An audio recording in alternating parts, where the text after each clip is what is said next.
What's the day? It's Monday.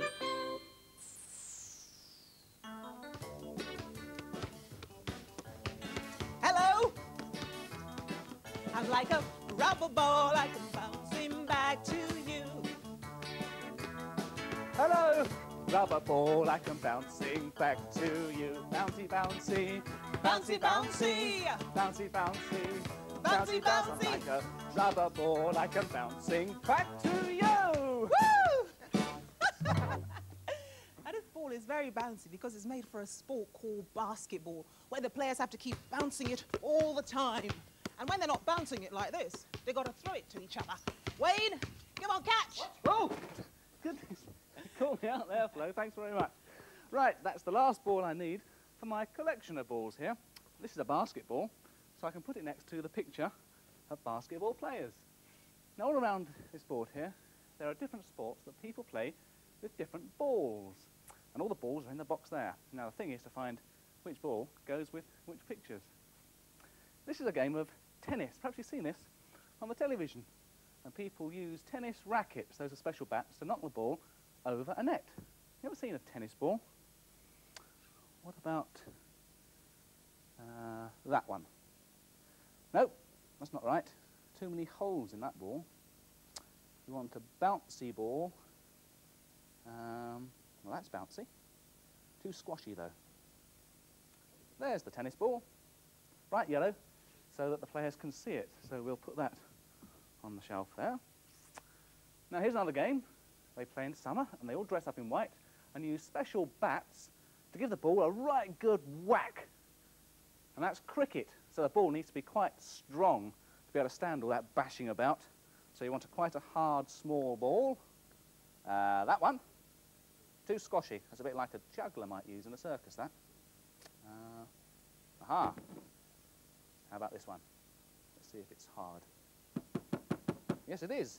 In fact, you'll get a cricket bat out, and you can hear what it would sound like. Whoops. How's that? We'll put that up there too. Coming round. Another game you might have seen on telly. People playing on a big wide open field with long sticks called golf clubs, and they hit the ball miles and miles and miles, and they have to get it down a little tiny hole. So we want a small ball. That's quite small, but not small enough for a golf ball. That one? No, you wouldn't see that if it was hiding in the grass. You need something that's bright, like that. There's the golf ball. Up on the shelf. Now these people look like they're having fun. They're scrabbling all over the place and falling over, because this is a game of rugby, and the ball they use in this game is a funny shape. It's not round, it's, well, have a look in here and see if you can find a ball that isn't round, that's a rugby ball. No, that's got holes in it, but here it is. Well, it looks rather like, I don't know, big squashed ostrich egg, really. Let's put that over there. And the last one, game of football. People head the ball, or with their chest, and especially they kick it with their feet. Perhaps you've played that. Which one is it? That one? No, too squashy. This is the one. Let's see if it bounces. Bong! Oh, it does. So that goes at the bottom. Brings us back to the basketball. Now, I don't know if you've ever seen basketball, but how you score a point is to throw this ball into a net, like that. Now, you need a good aim.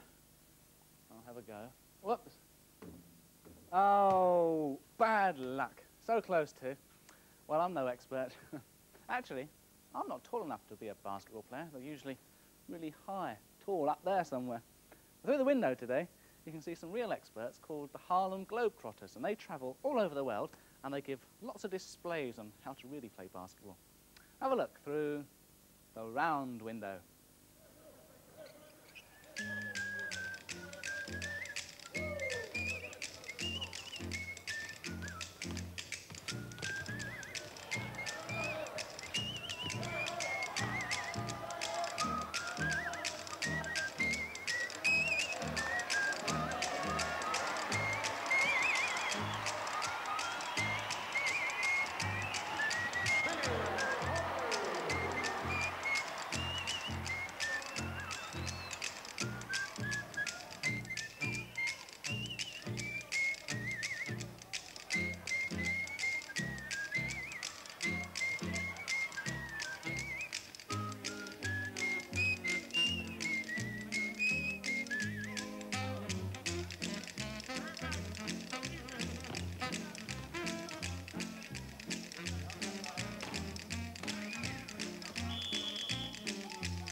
this ball to you.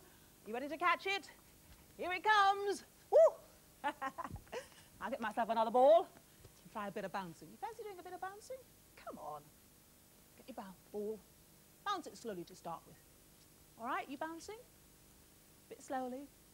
Let it go a bit higher. And higher. That's it. How about a couple of spins? So you go around the ball. And the other way. Change hands. Go the other way. But it bouncing under your legs. Woo! And the other. Nearly lost it then. Try the other leg. That's better. Now, how about this trick? What I'm going to do, try balancing the ball on the back of your neck. Right, let it bounce high and catch at the back of your neck. You ready? Bounce. Oh, caught it. Did you catch yours? Right, now balance it. One way and the other way. And now flip it off. Woo. Here it goes. Now keep bouncing. Now I am going to throw my ball to you and you throw me back your ball. All right, here it comes. You ready? Boom! Thanks. Hey, this ball is smaller. Better for throwing. I'll throw it to Wayne. Wayne, catch! Whoops! Wait a minute, where did that spring from? Just what I need, though, for some juggling. Whoops! You need quite a bit of practice to do that. Now, the idea is to imagine a triangle in front of you there, and you have to stare right into the middle and keep your eye on all the balls all around, like this. Whoop. Now, there's a juggler in the story today, and dressed in this jacket, of course, I'm the juggler, and Floella's going to tell the story. Now, the juggler's name was Giraldo, and he came from Italy, and he was famous throughout the land. Whenever he juggled at a circus, people would queue for hours just to see him. Now, one day, a new fish and chip shop had opened near the circus, and that evening, Giraldo thought he would try some fish and chips. Bellissimo. Salt. Oh, magnifico. A little pepper. Oh, I was so hungry. Just a time for a quick practice before the show. Hopla! Hey! Oh, this terrible English climate. I must be getting a hot. No. I mean, I must be getting a cold. Well, time for the show. Well, Giraldo made his way over to the circus ring, and he sneezed. Then he sneezed again. Now, this worried him a bit. You see, because when he sneezed, it meant he couldn't juggle properly. But he thought everything would be all right once he got into the ring. Well, that night, the tent was packed with people, and they all cheered as the great Giraldo entered the circus ring.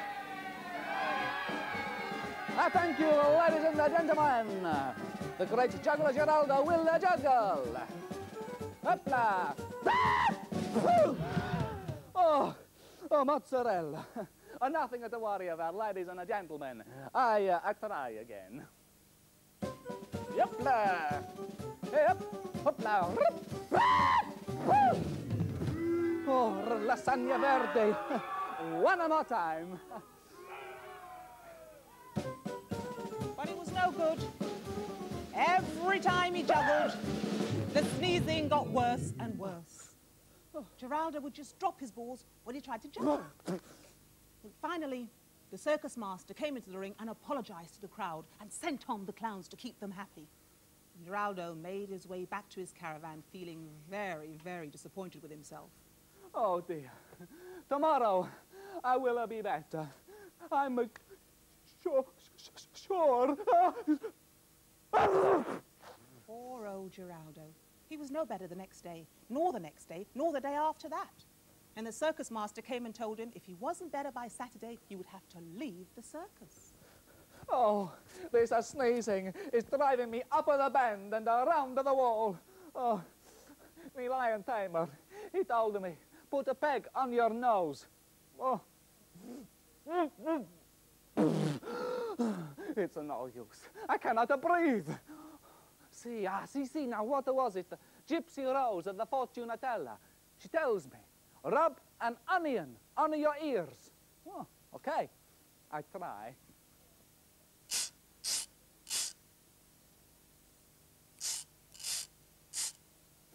Oh, I feel better. Hurrah! Oh, it's no use. Every time I juggle, I sneeze. And tomorrow is a Saturday. Oh. Poor old Geraldo.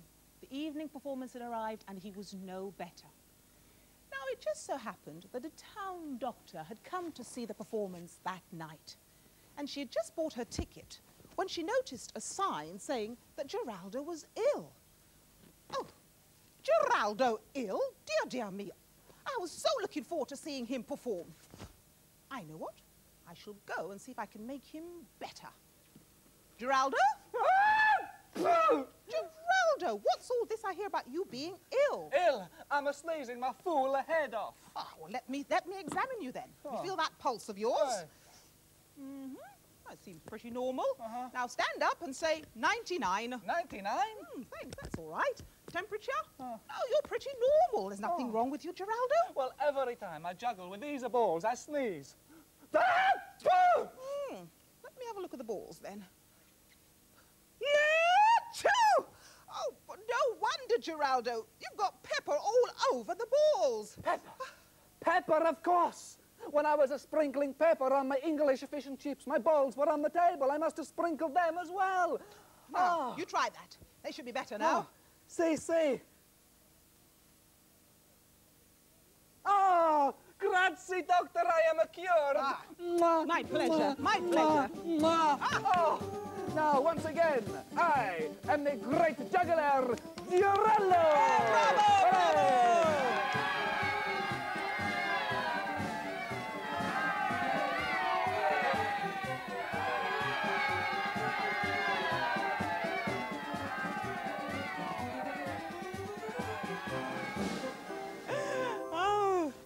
At last, Geraldo got himself better, didn't he? Oh, excuse me. Oh, I thought I was going to sneeze then. Excuse me. Has that ever happened to you? You ever felt as if you were going to sneeze, but it didn't quite happen? Huh? Well, I think it's happening again. I'll tell you this time. You shout out when you think I'm going to sneeze. Oh, my eyes are getting a bit nigglier and gigglier, and my nose is all twitchy, and I think it's going to come. Achoo! Oh, excuse me. I didn't get you there, did I? Achoo! Oh, thanks, Floella. Tell you what, wait there a minute. Have it back. Can I have a sponge one instead? That'd be much more useful. Thank you very much. Just what I need, actually, for my sponge painting here.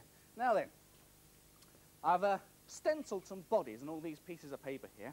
And all these bodies are in action, doing some sports. Now, they're all doing sports with balls. So we've got to find which ball they're going to be using. But actually, this one here, not doing a sport. See if you can guess what this person is doing. They've got big hands, so they might be able to catch balls very well.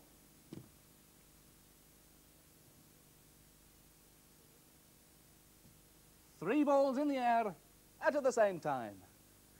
There's a juggler there. Now, how about this body? It's doing a sport and, well, it's got its leg bent up behind it as if it's about to kick a ball. So what sport would that be? Football.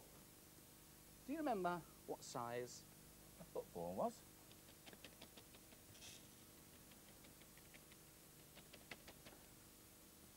You do lots of blobs with my spongy ball and then bit of a pattern inside.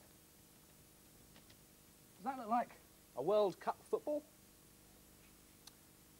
Now, this body is using a bat, a tennis racket. Now, what size is a tennis ball? It's about the same size as this spongy ball I'm using for printing. So, if I just press that ball firmly up there, and this figure over here, well, it's facing sideways and holding one of those long sticks.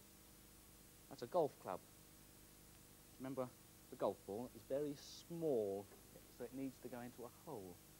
And That man's given it a whacking great belt right over the trees, and it's disappearing into the distance.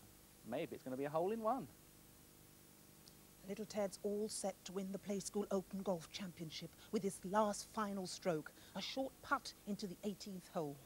All right, little Ted, remember everything I told you. Keep calm, keep your eye on the ball. All right, all right? Hit it after 3. Ready? 1, 2, 3. Oh, little Ted, what's happened? The ball's gone for miles. Where's it gone? Oh, there it is, right up in the tree. See, when you're playing golf, you just got to keep your eye on the ball. But perhaps you've played another kind of golf, crazy golf, where you haven't got to hit the ball so far. And it's set out on a course, a bit like this one, with lots of obstacles where you have to get the ball round and through and into a hole. If you make a course like this, you can use old cardboard boxes, plastic bottles, paper cups, shoe boxes turned upside down, and you're going to need something to use as a hole. I'm using this empty plastic container on its side, stuck into place with some blue tack for the ball to go in. And we're all ready for a game of crazy golf. Need something to hit the ball with, rolled up umbrella or a walking stick. And the idea of this game is to try and get the ball into the hole and see how many times it takes to hit the ball. I'm going to play for Poppy and Jemima. I'll play for Poppy first. Now you count how many times I hit the ball. Right, are you ready? That's 1 hit. 2 hits. Oh, nearly got in there. 3 hits. Whoops. Oh, 4 hits. I think 4, no, 4.5. Bit of cheating going on there. Now, this time it's for Jemima. See how many hits I take for Jemima. All right, are you counting now? That's 1 hit. It's got stuck inside there. Let's give it a little help. It's 2 hits. I used my finger for that one. 3 hits. Oh, 4 hits. Nearly. 5 hits. So, I think it was a draw. Come on, girls, shake hands. You're both winners today. Catch. Keep your eye on it. Another one. 2, 3, 4. Oh, nearly. 5, 6. Oh, cuckoo. All those hours we spent training you to catch those balls, and you can't catch one on the day. I don't know. Never mind. Cuckoo needs a bit more practice, I think. Can we see what time Cuckoo's clock says today? Long hand's pointing straight up to the 12, so it's something o'clock. And the short hand's pointing straight down to the 6, so it's 6 o'clock. Catch, Wayne. Oh. And again. 2. And again. If you've got yourself a ball, try bouncing it. Or juggling, but keep your eye on it, though. Bye. Goodbye till tomorrow.